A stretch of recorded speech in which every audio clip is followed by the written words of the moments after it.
자, 오늘 창세기 36장을 보면 야곱의 형 에서가 결혼하고 후손을 낳은 그 에서의 족보가 36장 전체에 등장을 합니다. 자, 이걸 보면 에서가 누구와 결혼을 해서 어떤 후손을 이어갔는가를 볼 수가 있죠. 그러니까 여러분, 결혼이라는 건 그냥 내가 좋아하는 사람 만나서 그냥 그 사람하고만 사는 게 아니라 이 사람과 함께 어떤 믿음의 계보를 이어가느냐까지 이어지는 아주 중요한 부분입니다. 근데 사실 우리가 그 세대와 세대를 넘어서까지 좀 볼 수 있는 안목이 있으면 좋은데, 많은 경우에는 세대와 세대를 넘어서까지 못 보고 그냥 내 눈에 좋은 사람, 이런 경우가 참 많이 있습니다.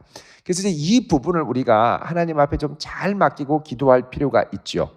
자, 에서는 그러면 누구를 만나서 어떤 사람과 결혼했느냐? 2절 말씀 같이 읽겠습니다. 시작. 에서가 가나안 여인 중 헷 족속 엘론의 딸 아다와 히비 족속 시브온의 딸인 아나의 딸 오홀리바마를 자기 아내로 맞이하고. 아멘. 자, 에서가 누구를 결혼했느냐? 누구와 결혼했느냐? 가나안 여인.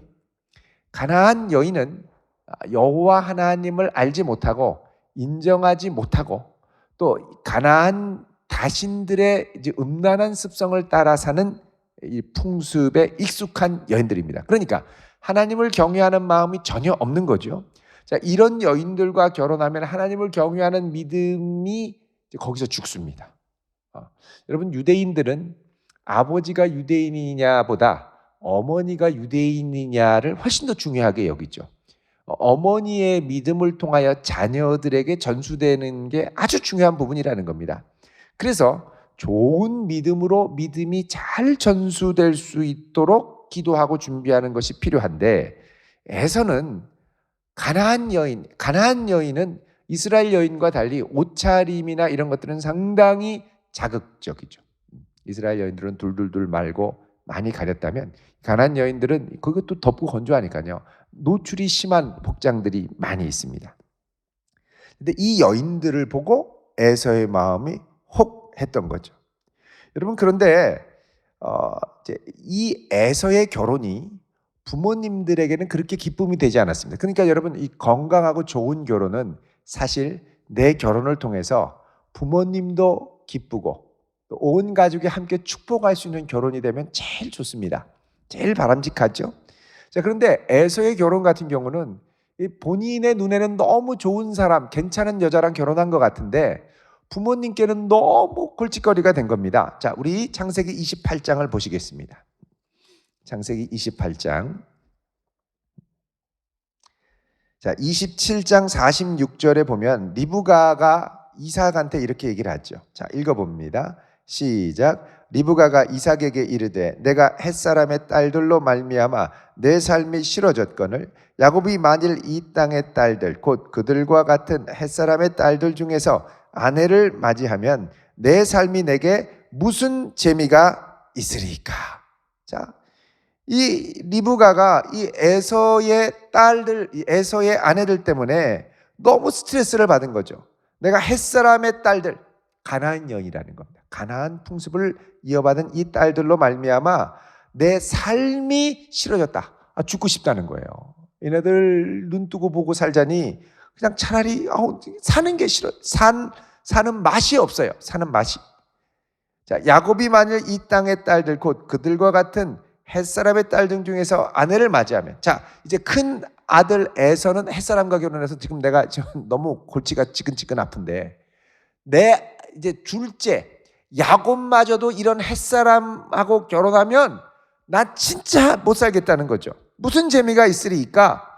그래서 28장 1절에 이삭이 야곱을 불러서 축복을 하고 그 다음에 뭐라 그러냐?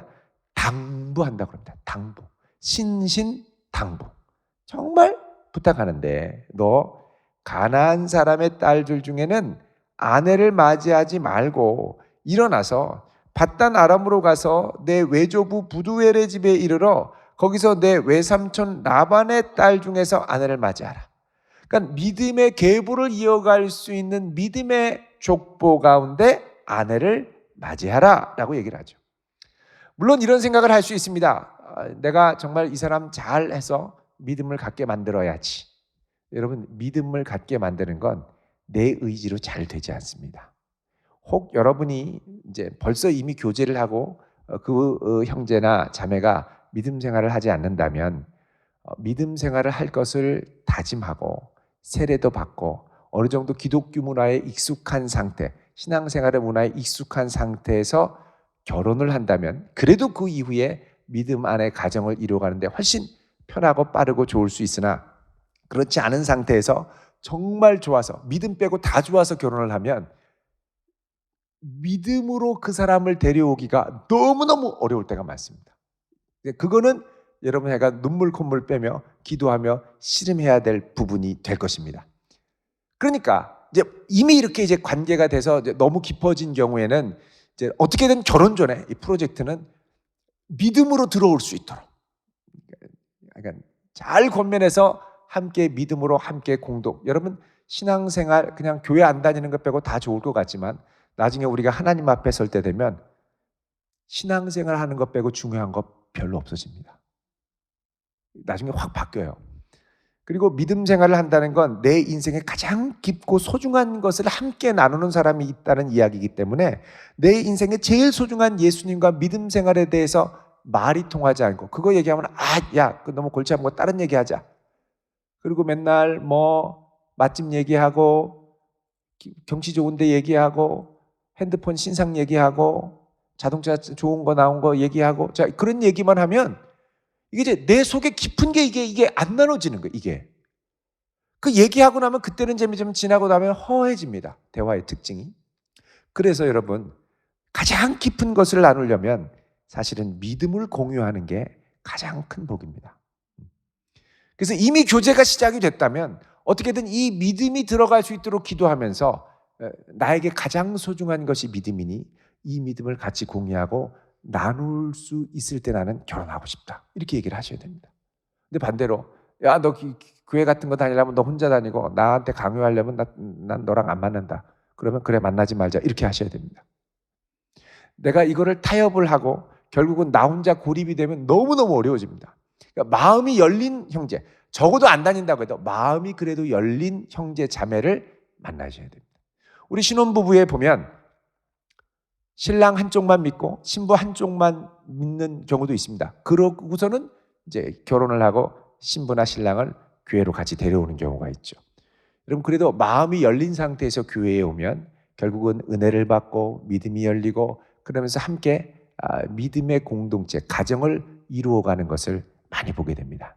근데 이제 완전히 이게 단절된다 그러면 가장 깊은 것을 나누는데 참 어려움이 있습니다. 지금 야곱의 가정의 스트레스가 뭐냐? 에서 첫 아들이 안 그래도 맨날 사냥한다고 들사람처럼 막 들로달로 뛰어다니면서 하나님 경외하는 것보다는 짐승 쏴 죽여가지고 피 보는 걸 너무 좋아하니까. 그런데 이 에서를 보고 오빠 멋있어요, 오빠 사랑해요 뭐 이러는 가나안 여인들을 만나가지고 했더니 이 여인들이 에서에게 반한 게 믿음에 반한 게 아니에요. 야성, 막 활 쏘고 들로 뛰어다니고 칼 쫙 뽑아가지고 짐승 피 푸악 뽑고 그런 거에 그냥 오빠 멋있어요 이런 여인을 만나니 이 여인이 결혼하고 집으로 와도 오빠 사냥 언제 가? 맨날 요 생각만 하지. 이 야곱이 와서 얘들아 가정 예배 드리자 그럼 막 며느리 졸고 이렇게 된다는 거죠. 그러니까 이게 이제 이걸로 스트레스를 받는 거예요 지금. 자, 이런 상태에서 이제 부모님이 너무 스트레스를 받는 걸 보고 에서가 이제 결혼을 또 한 번 하기로 결단합니다. 요즘 상태 같으면 안 되지만 옛날에는 아내를 여차하면 또 얻을 수가 있었거든요. 자, 여러분 6절 보시면 에서가 본즉 28장 6절 이삭이 야곱에게 축복하고 그를 밧단 아람으로 보내서 거기서 우리 가족에 있는 사람들에게 아내를 맞이하라 얘기를 하고 축복하고 명령하면서 너는 가나안 사람의 딸들 중에 아내를 맞이하지 말아라 이렇게 얘기를 하죠. 그 가는 걸 보고 오케이 그럼 나는 가나안 여인 말고 아버지 집안 사람하고 결혼해야지. 또 에서가 그때서야 정신을 차리고 8절에 보니까 자기가 데려온 이 가나안 여인들이 아버지 이삭의 마음을 전혀 헤아리지 못하고 가나안 컬처로만 살려고 하는 거예요. 그 집안의 믿음의 컬처에 따라 사는 게 아니라 가나안 컬처에 따라 사는 거예요. 그래서 에서가 가서 누구를 데려오냐면 9절에 이스마엘에 데려가서, 이스마엘이 누굽니까? 아브라함이 애굽 여인 그 누구죠? 미갈인가요? 하갈. 미갈이 아니라 하갈. 하갈을 통해서 데려온 여인. 그러니까 이게 좀 또 안 맞는 거예요. 그리고 이스마엘은 또 저 밑쪽으로 내려가 가지고 들로 산으로 뛰어다니면서 살았거든요. 그러니까는 야곱의 믿음 안으로 들어오지 않았던 사람이 이스마엘입니다. 그러니까 한번 사람을 선택하는 기준이 비본질적인 것, 그러니까 여호와를 경외하는 신앙이 아니라 아버지 집안 사람을 만나길 원하구나, 이렇게 되니까 다른 여인을 또 취하게 되는 거죠. 자, 다시 오늘 본문으로 오셔서 여러분, 그 이야기가 오늘 창세기 36장 3절에 나옵니다. 자, 또 이스마엘의 딸 느바요의 누이 바스맛을 맞이했다. 자, 이스마엘의 딸을 맞이했습니다. 그리고서 이제 자녀들을 또 낳게 되죠. 그러니까 여러분, 이게 이제 지금 에서가 결혼을 했는데, 지금 에서의 결혼은 이제 하나님을 사랑하고 경외하는 믿음의 사람이 아닌 다른 조건들로 자꾸 결혼을 하는 겁니다. 물론 하나님께서 이 에서도 사랑하셔서 복을 주십니다. 복을 주셨는데 어떻게 주셨냐면 6절에 보면 에서가 자기 아내들과 자기 자녀들과 자기 집의 모든 사람과 자기 가축과 자기 모든 짐승과 자기가 가나안 땅에서 모은 재물을 이끌고 그의 동생 야곱을 떠나 다른 곳으로 가게 되죠. 그러니까는 지금 두 사람의 소유가 7절에 풍부해서 함께 거주할 수 없다. 그러니까 하나님께서는 야곱도 복 주시고 에서도 복 주시고, 사실 에서가 복 받은 것은 야곱 때문입니다. 믿음의 아버지 안에 있었기 때문에. 그 복으로 말미암아 도저히 안 되겠다고 다른 데 가서 이제 살게 된 거죠. 여러분, 에서는 이런 거 보면 세상적으로 힘도 세고 물질도 있고 또 인맥도 그 지역의 강호 토호 세력들과 결합하고, 그러니까 세상적으로 볼 때는 잘 나가는 사람이 된 겁니다. 그런데 이런 에서가 믿음의 관점에서 볼 때는 바른 믿음의 사람으로 하나님의 언약 백성으로 선 거는 아니라는 거죠. 이 에서는 그렇게 해서 일반 이 야곱 사람들보다 훨씬 빠르게 그 지역에서 뿌리를 내리는데 31절에 보면 이렇게 말씀합니다. 이스라엘 자손을 다스리는 왕이 있기 전에 에돔 땅을 다스리던 왕들이 이제 8명이 밑에 쭉 나오는데, 이게 바로 이 에서의 후손들이라는 거죠. 다른 말로 하면 이스라엘의 왕정 시대가 시작되기 전에 이미 에돔 땅에 왕국이 들어서고 그 왕들은 다 에서의 후손들, 빠르게 그 지역을 점령했다라는 걸 알 수가 있습니다. 여러분, 다른 사람들보다 빨리 정착하고 돈도 갖고 권력도 갖고 여인들도 갖고 세상적으로 잘 나가고 사냥도 잘하고 야성적이고 빠른 시간 안에 왕국까지 세우고, 그러니까 여러분, 우리가 결혼할 때 그 사람 다른 거 다 좋은데 믿음 하나 빼고 다 좋은 거, 그런 거랑 똑같은 겁니다. 내가 믿음 생활을 하면서 이런저런 사람들 참 많이 생각을 여러분 하시겠지만 이것도 좋고 저것도 좋고 다 좋은데 믿음만 안 좋아요. 물론 이제 그럴 때 믿음에 열려서 그러면 나도 당신이 사랑하는 하나님을 함께 믿고 싶어요, 이러면 좋은 거예요. 근데 나한테 믿음 강요하면 난 싫다. 여러분, 나에게는 믿음은 이미 생명과 같은 거기 때문에 가장 근원적인 것에서 안 맞는 겁니다. 그러면은 그 사람을 설득하든지 아니면 이 믿음의 길을 함께 할 수 없으면 일단은 마음을 좀 하나님 앞에 기도하셔야 됩니다. 진지하게. 근데 그거 빼고 다 좋다고, 핸섬하고 달리기도 잘하고 활도 잘 쏘고 돈도 많고 권력도 많고 정치적으로 다 연결되고 가슴에, 이 에서는 털이 많잖아요. 털도 많고 남성적이고 너무너무 좋아, 신앙 빼고.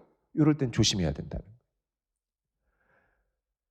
자, 이 에서가 언약에서 벗어나서 나중에는 어떻게 되냐면 지극히 교만해집니다. 그거를 다루는 게 오바댜 1장 3절입니다. 오바댜가 아니라 오바댜 1장 3절 한번 보겠습니다. 오바댜 1283쪽 오바댜. 이 오바댜는 에돔의 멸망을 예언한 책입니다. 그러니까 여러분 이 에돔, 교만한 에돔이 멸망하는 거를 성경책 한 권으로 따로 나온 거예요.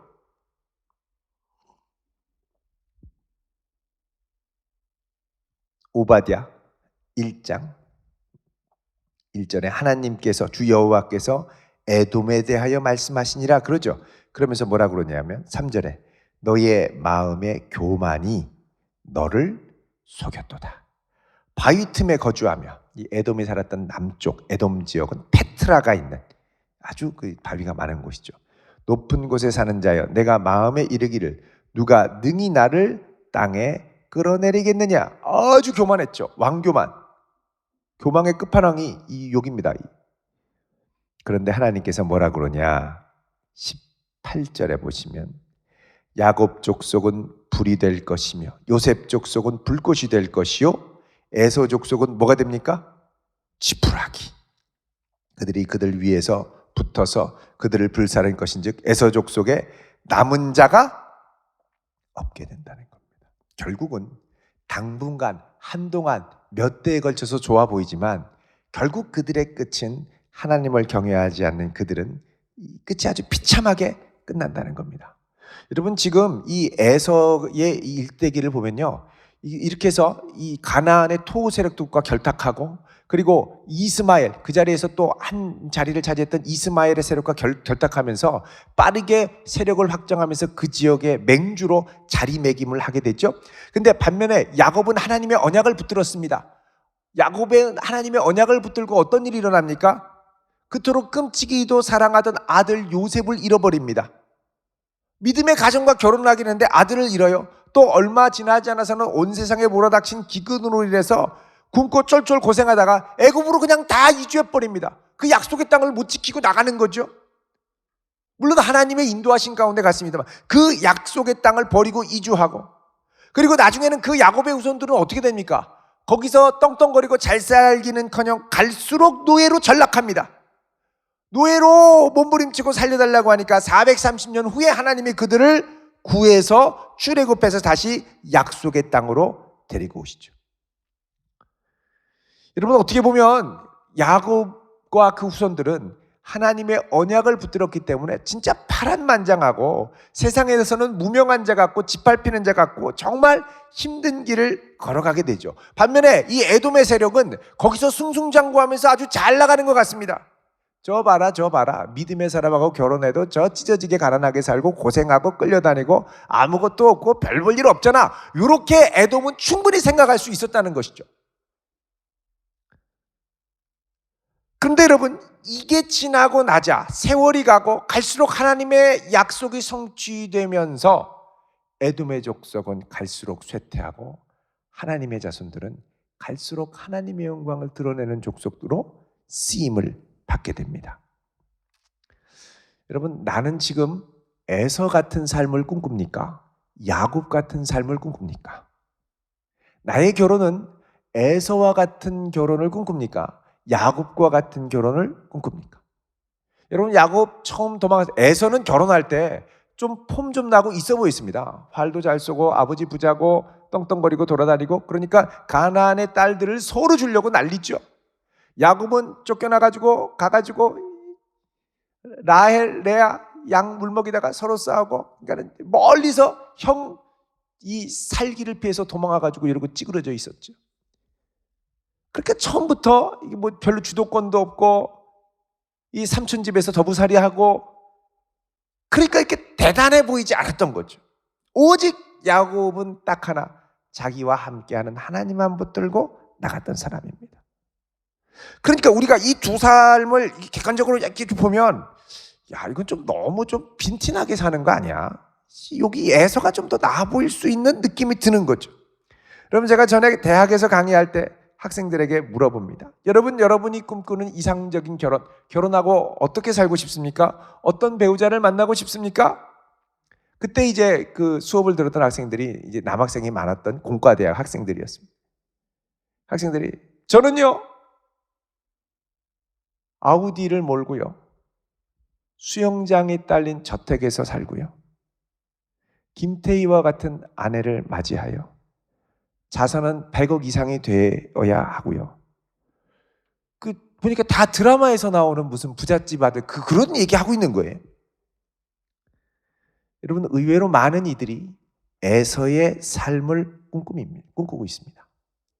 강남 스타일이 아니라 에서 스타일이죠. 근데 여러분 에서 스타일의 치명적인 결점은 뭐냐? 그 안에 하나님이 계시지 않다는 겁니다. 아무리 멋진 삶, 아무리 멋져 보여도 그 안에 하나님이 계시지 않고 그분의 약속과 말씀이 없으면 거기에는 허무와 공허가 엄습하게 되어 있습니다. 여러분 둘이 아무리 사이가 좋고 재미있고 시간 가는 줄 몰라도 하나님이 계시지 않으면 시간이 지날수록 허무와 공허로 빠져들게 되어 있습니다. 여러분 하나님께서 우리에게 이렇게 믿음을 주고 가정을 이루게 하시는 또 다른 중요한 것 중에 하나는 야곱과 에서의 스토리에서도 알 수 있듯이 경건한 믿음의 자손을 통해 아름다운 믿음의 명문 가문을 이어가기 위해서입니다. 여러분 말라기서 2장 15절에 보면 하나님께서 경건한 믿음의 가정, 한 아버지와 한 아내를 주신 것은 경건한 자손을 얻게 하고자 합니다라고 말씀하시죠. 그러니까 여러분 자손이 우리가 자녀를 볼 때 우리 자녀가 잘 되고 성공하고 공부도 잘하고 이런 자녀가 되기를 원할 수 있지만 하나님 보실 때 그 가정에 원하는 자녀는 어떤 자녀를 원하시느냐? 거룩한 자녀, 경건한 자녀가 나오기를 바란다는 겁니다. 그 가정에 자녀가 경건하고 거룩한 자녀가 되기를 원한다면 우리의 결혼도 거룩이 주된 방향이 되어야 합니다. 여러분 우리가 행복하려고 결혼하지만 행복을 쫓다 보면 불행해집니다. 왜냐하면 남들처럼 해야 행복해진다고 생각하니까 남들 따라가려고 하다가 가랭이 찢어지고 남들 따라가려고 하다가 싸우는 거죠. 왜 남들은 다 이렇게 하고 사는데 왜 당신은 이 모양이냐? 왜 남들은 이 정도로 한다고 하는데 왜 당신은 나한테 이거밖에 못하냐? 그러니까 남들 쫓아가다 보면 불행해지는 거예요. 그래서 여러분 행복하려고 하다 보면 행복 사이에 불행이 틈타게 됩니다. 참 역설적이죠. 그리고 더 나아가서는 어떻게 되냐면 행복해지려고 하나님의 뜻을 저버립니다. 그럼 더 행복할 것 같은데 하나님의 뜻을 저버리면 그 다음부터 우리는 알게 모르게 갈등과 불화로 불행을 향해서 가게 되죠. 그래서 여러분 우리가 행복해지려고만 행복을 추구하다 보면 하나님의 뜻을 잃어버리고 하나님의 뜻을 잃어버리면 나도 모르는 사이에 불행으로 떨어집니다. 그래서 우리는 행복을 추구하기 전에 뭘 추구해야 되냐면 거룩을 추구해야 됩니다. 세상과 구별되는 하나님의 방식의 사랑, 세상과 구별되는 하나님이 기뻐하시는 뜻을 추구해야 된다는 거죠. 거룩을 추구하게 되면 하나님의 뜻을 붙들게 되고 때로는 애굽으로 팔려가는 것 같은 정말 비천한 신세로 막 전락하고 어려울 때도 있지만 이 어려운 시기를 통해 하나님을 더 의지하고 더 붙들고 기도하고 그러면서 하나님의 역사하시는 손길을 경험하면서 그 가정에 행복이 깃듭니다. 그의 나라와 의를 먼저 구할 때 이 모든 것을 더해주는 역사가 나타나게 되는 거죠. 결국 에서가 세운 에돔은 야곱의 후손 다윗의 때에 크게 약화가 되고 이후에 주전 4세기경에 나바테아 왕국의 흡수가 돼서 역사상 흔적도 없이 사라지게 됩니다. 지금 그 에돔 지역 가면 아무도 안 살아요. 관광지밖에 안 됐습니다. 여러분 당분간은 좋아 보이고 당분간은 괜찮아 보이고 가끔씩 보면 남의 이목 때문에 결혼하는 사람이 있습니다. 적어도 이런 사람을 만난다고 보여주고 싶어서 결혼하는 사람이 있어요. 적어도 이 정도는 돼야 내가 부끄럽지 않다고 생각하는 사람이 있습니다. 물론 부모님이 그렇게 해서 밀어붙이는 경우도 있죠. 여러분 그 이전에 거룩함을 기준으로 삼을 수 있기를 축원드립니다. 당분간 괜찮아 보여도 거룩을 잃어버린 성취와 만족과 행복은 그렇게 길게 가지 않습니다. 우리 둘이 함께 있으면서요, 행복할 것만 생각하면 놀랍게도 행복이 도망갑니다. 함께 거룩해지기를 꿈꾸며 달려가다 보면 거룩을 이루어가며 행복을 찾게 됩니다. 여러분, 함께 거룩을 이루어가는 그림을 그려갈 수 있기를 바랍니다. 행복은 거룩과 함께 깃들어야 오래갑니다. 거룩은 하나님의 뜻을 행할 때 찾아오는 세상과 다른 구별된 행복입니다. 내가 나중에 결혼해서 어떻게 아름답고 행복하게 살 수 있을까? 여러분, 그 모델을 우리 교회에 있는 신혼부부에서 찾을 수 있기를 바랍니다. 여러분, 청년 때 지금 주일에 이렇게 나오는 것도 힘든데 부부가 같이 와서 오후에도 예배 드리는 게 여러분 결혼하면은 좋을 것 같으세요? 아우, 나는 결혼하면 예배 한 번만 드리고 둘이 놀러 갈 거야, 이렇게 생각할 것 같으세요? 여러분, 저는 여기 신혼부부들 와서 이제 예배를 드립니다. 보면 참 신기하기도 하고 감사하기도 합니다. 이분들이 그냥 여유 있고 시간이 남아 도는 분들은 아니에요. 그런데 이 예배 드리는 일에 우선순위를 두고 기쁘게 섬기고 때로는 청소하려고 뒤에 기다리고 있잖아요. 여러분, 청소 잘 물론 하겠습니다만, 아니 결혼하고도 우리 지금 행복해야 되는데 무슨 같이 청소를 하러 교회에 가요? 그 가운데 행복이 있다는 거예요. 여러분, 놀라운 건 새벽 기도에 빠지지 않고 열심히 나오는 새벽 기도 다니는 커플들이 의외로 있습니다. 저는 참 감사하게 생각해요. 아니, 둘이 행복할 틈도 없는데 언제 새벽 기도를 하고 뭘 합니까? 아니, 그거를 같이 하면서 하나님을 같이 찾으면서 행복하다니까요. 저는 여러분, 나중에 부부가 결혼해서 함께 새벽 기도 가는 드림을 꿈꿀 수 있기를 바랍니다. 결혼하고 함께 교회 청소하는 드림을 꿈꿀 수 있기를 바랍니다. 이거 절대 쉽지 않습니다. 장이야, 맛있는 거 먹기로 했는데 무슨 청소야, 이러죠 다들. 근데 기쁘게 자기야, 맛있는 거 먹어도 좋지만 아버지 집을 먼저 청소해야지, 이렇게 된다는 거죠. 일단 나중에 결혼을 해보시면 안다니까요. 이게 참 귀하고 절대 만만치 않은 일입니다. 저항이 많아요. 그런데 기쁘게 주를 위해 하는 모습들. 그래서 저는 여러분, 나중에 어떻게 하면 행복하고 재밌게 살 수 있는지 요 선배님들 가까운 데 가서 자꾸 물어보세요. 물어보고 어떻게 하냐고, 둘이 안 싸우냐고 뭐 이러면서 여러분 자꾸 물어보세요. 정말 저는 귀하게 생각을 합니다. 이렇게 아름답게 여러분 소그룹 모임 하는 것도 쉽지 않잖아요. 이 신혼부부는 이 와중에 금요일 저녁에 몇십 커플이 모여서 같이 줌으로 합니다. 소그룹 모임. 섬기고. 귀합니다. 오늘 너무 칭찬을 하나요, 제가? 저는 귀하게 생각해요. 그러니까 내가 결혼해서 행복해야지 하는데 그럼 어떻게 행복하게 살지? 여기를 보면 답이 나온다니까요. 저 먼 나라가 아니라. 여러분, 거룩은 멀리 있는 게 아닙니다. 지금 이곳에서 하나님을 함께 추구할 때 같이 가는 겁니다. 정말 이상적인 결혼은 함께 예배드리는 거룩과 행복을 느끼는 결혼입니다. 정말 이상적인 결혼은 함께 몸된 교회를 같이 섬기는 결혼입니다. 정말 이상적인 결혼은 함께 예배의 자리를 사모하며 나아가고 말씀을 나누는 결혼입니다. 괜히 어디 하와이 가서 와 이런 것만 생각하지 마시고, 하와이도 며칠 갔다 오면 끝이잖아요. 그 다음부터 우리가 같이 추구할 거룩이 있습니다. 그의 나라와 의의를 함께 추구하는 부부 될 수 있기를 바랍니다.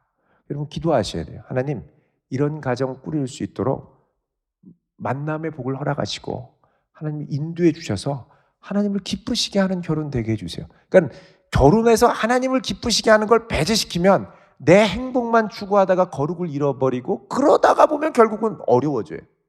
근데 함께 거룩을 추구하며 나아갈 때 같이 행복해지는 놀라운 역사와 보화가 있습니다. 이것을 맛보며 누릴 수 있기를 주님의 이름으로 축원드립니다. 기도하겠습니다. 거룩하신 하나님 아버지,